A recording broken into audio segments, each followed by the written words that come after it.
السلام علیکم. آج یہاں پہ جتنے بھی صحافی حضرات ہیں،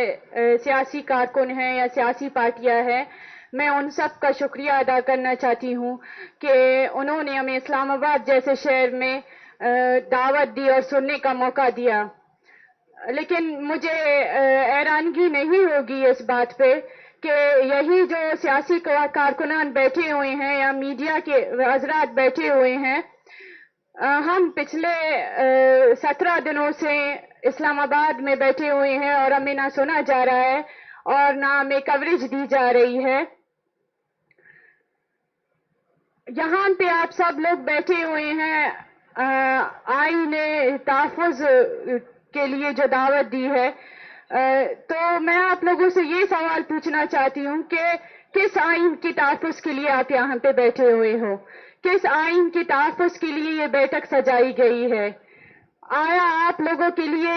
یہ ایک آئین ہوگا لیکن ہمارے لیے یہ آئین ہماری نسل کشی میں ملوث ہے؟ وہ آئین جو ہر شہری کو برابری کا سلوک رکھنے کا کہتی ہے، لیکن یہی آئین ہمیں بلوچوں کو پچھلے 75 سالوں سے ہمیں غلام کر کے رکھا ہوا ہے. یہی آئین جو شہریوں کی تحفظ کی بات کرتی ہے، لیکن یہی آئین بلوچوں کی نسل کشی میں ملوث ہے. تو جس آئین کی تحفظ کے لیے آپ لوگ بات کر رہے ہیں، اس آئین کو اسلام آباد کے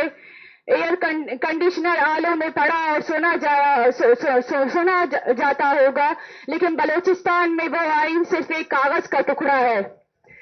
بلوچستان میں وہ آئین یا یہاں پہ جو پارلیمان کی خود مختاری کے لیے آئے ہوئے ہیں لوگ، عدلیہ کی آواز کے لیے آئے ہوئے ہیں لوگ، لیکن یہی عدلیہ، یہی پارلیمان، بلوچستان میں یہی میڈیا بے بس اور خاموش ہے.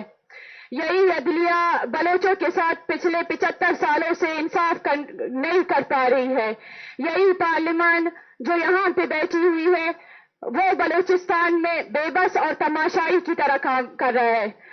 اور یہی میڈیا جو یہاں پہ موجود ہے، بلوچستان میں یہی میڈیا کو اجازت تک نہیں ہے کہ وہ آئے اور ہماری جو نسل کشی ہو رہی ہے یا ہمارے جو احتجاج ہو رہے ہیں یا دھرنے ہو رہے ہیں ان کو کوریج دے. تو میں اپنی یہی عدلیہ اور پارلیمان اور جو حکومتی ادارے ہیں یا میڈیا ہے، ان سب کی تصوت سے یہ کہنا چاہتی ہوں کہ بلوچستان میں میری بہن ڈاکٹر مارنگ بلوچ اور ان کی ساتھیوں کے ساتھ بھی یہی کچھ ہوا. انہیں 22 مارچ کو اس وقت گرفتار کیا گیا جب وہ ایک پرامن دھرنے میں بیٹھے ہوئے تھے، اور وہ دھرنا ان کے سیاسی کارکنان کے لیے تھا جن کے گھروں میں چھاپے پڑ رہے تھے. تو اسی دھرنے پروٹیسٹ میں پولیس اہلکار آ کر فائرنگ کرتے ہیں اور 3 لوگوں کو شہید کرتے ہیں. تو ان لوگوں کی لاشوں کو لے کر میری بہن ڈاکٹر مارنگ اور BYC والے بیٹھے ہوتے ہیں اور رات کے 4 بجے چھاپا مار کر یا کریک ڈاؤن کر کے انہیں گرفتار کیا جاتا ہے اور 3 مہینے 15 دن 3 MPO کے قانون کے تحت غیر قانونی طریقے سے انہیں حراست میں رکھا جاتا ہے. ہم انہی عدلیہ کے پاس جاتے ہیں، بار بار جاتے ہیں اور تاریخ پہ تاریخ دیے جاتے ہیں، لیکن ہمیں کوئی نہیں سنتا. اور جب فیصلے کی باری آتی ہے تو جو جج ہمارے خلاف فیصلہ دیتا ہے اسے جو ہے نا چیف جسٹس کے مراحت سے نوازا جاتا ہے، اور اس کے بعد جو انہیں تھانوں میں شفٹ کیا جاتا ہے یا جو بے بنیاد FIRs ہیں ان کے تحت گرفتار کیا جاتا ہے. یہ سب کچھ اسی لیے کیا جا رہا ہے کہ میری بہن یا ان کے جتنے بھی ساتھی ہیں یا ان کی پارٹی ہے، وہ بلوچستان میں ہونے والے پچھلے جتنے سالوں سے جو ظلم اور جبر ہو رہی ہے ان کے خلاف ووٹے ہیں. انہوں نے آواز بلند کیا ہے اور دنیا کو بتایا ہے کہ آئیں دیکھیں کہ پاکستان اور پاکستان کے جو ریاستی ادارے ہیں وہ کتنے سالوں سے بلوچستان پہ کیا کیا ظلم کر رہے ہیں. اور جبری گمشدگیاں ہے، ماروائے عدالت قتل ہے، فیک انکاؤنٹرز ہے، لاشیں ہیں، اجتماعی لاشیں ہیں، اجتماعی قبریں ہیں، اجتماعی درد ہے جو ہم پچھلے 75 سالوں سے سہ رہے ہیں. پچھلے 75 سالوں سے ہم اس درد کو ہماری نسلوں نے برداشت کیا، ہم برداشت کر رہے ہیں. لیکن قانون، آئین اور جو پارلیمنٹ ہے وہ اس وقت نہیں بولتے ہیں جب ہماری نسل کشی کی جا رہی ہو. وہ اس وقت حرکت میں آتے ہیں جب ان کے خلاف کوئی بولے، جب یہ کوئی اٹھ کر بولے کہ آپ کا عدلیہ کہاں ہے، آپ کا قانون کہاں ہے، آپ کا آئین کہاں ہے، تو یہ وہ اس وقت حرکت میں آتے ہیں جب ان کو جھنجھوڑنے کے لیے کوئی آواز بلند کرے. اور میں یہی کہنا چاہتی ہوں کہ ہم پچھلے 17 دنوں سے اسلام آباد میں اس وجہ سے بیٹھے ہیں کہ بلوچستان میں ہمیں سنا نہیں گیا. بلوچستان میں میڈیا بلیک آؤٹ ہے. بلوچستان میں جو حکومتی نمائندے ہیں وہ ریاست کے پالے ہوئے ٹٹو ہے، یا ہم یہ کہہ سکتے ہیں کہ وہ یہ حیثیت ہی نہیں رکھتے کہ وہ آئیں اور ہمارے مسئلوں کو حل کرے. جب ہم یہاں پہ آئے، جب ہم نے اپنی بات رکھنے کی کوشش کی تو اسلام آباد کے جو لوگ ہیں یا اسلام آباد کے جو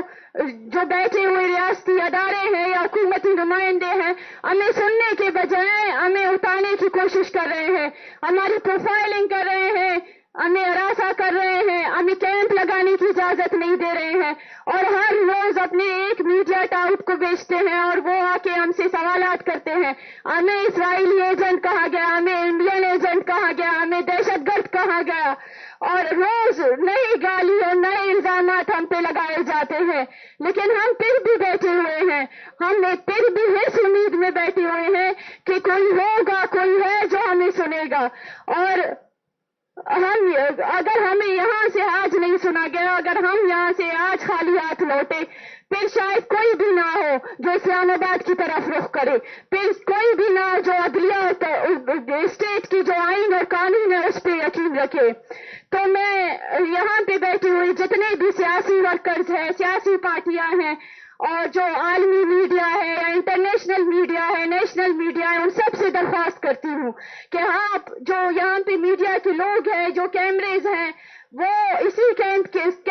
جو ہمارا کیمپ لگا ہوا ہے اسی سڑک سے گزرتے ہیں، ان کی گاڑیاں گزرتی ہے، لیکن وہ ایک دن بھی ہمت نہیں کرتے کہ وہ آئے ہم سے پوچھے کہ آپ یہاں پہ کیوں بیٹھے ہوئے ہیں. وہ ہمیں کوریج دینے کی ہمت نہیں کرتے. وہ آپ آئیں ان ماؤں سے ان کا درد پوچھے. کچھ لوگ ہیں جو ہمت کر کے آ کے پوچھتے ہیں ان ماؤں سے، ان سے سوال کرتے ہیں کہ آپ لوگوں کے بیٹے 10-10 15-15 سالوں سے لاپتہ ہے. 10-15 سال کیا ہے؟ ہم تو کئی سالوں سے اس اذیت کو برداشت کر رہے ہیں، اس درد کو برداشت کر رہے ہیں. اجتماعی لاشیں ہم نے اٹھائی ہے. جبری گمشدگیوں کے جو لوگ ہیں جنہیں جبری گمشدہ کرتے ہیں انہیں فیک انکاؤنٹرز میں مارتے ہیں، ان کی قبریں ہمیں ملتی ہے. کسی کو تو قبریں بھی نصیب نہیں ہوتی ہے. جب یہ جو یونیورسل رائٹ ہے، جو مرنے کے بعد ہر انسان کا حق ہوتا ہے کہ اسے اسی طریقے سے دفنایا جائے، اس کے خاندان کو اس کی شناخت کا حق حاصل ہے، لیکن جب ہم ان پر سوال کرتے ہیں تو اس سوال پر بھی ہمیں گرفتار کرتے ہیں اور ہم پہ لاٹیاں برساتے اور ہمیں دہشت گرد قرار دیتے ہیں. تو میں آپ سب سے اپیل کرتی ہوں، جتنے بھی لوگ یہاں پہ بیٹھے ہوئے، جتنے بھی ساتھی حضرات یہاں پہ بیٹھے ہوئے ہیں، جو سیاسی پارٹیاں ہیں، جو سیاسی ورکرز ہیں، وہ آئے ہمارے کیمپ میں، ان ماؤں سے ان کا درد پوچھے، اور جو حکومتی نمائندے ہیں جو پاور میں ہیں ان سے جا کے کہیں کہ سننے سے کچھ نہیں ہوگا، مسئلے تو حل کرنا دور کی بات ہے اور ہمیں پتا ہے کہ آپ حل بھی نہیں کر سکتے، لیکن آپ اپنا دل تو بڑا کریں، آئیں ہم سے پوچھے تو صحیح. اور میں کل دوبارہ جو ہے نا ڈاکٹر مارنگ اور BYC کی جو باقی قیادت ہے ان کی ہیئرنگ ہوگی 2 اگست کو، اور مجھے یقین ہے کہ یہ جو عدالتی نظام ہے یہ پورا بک چکا ہے.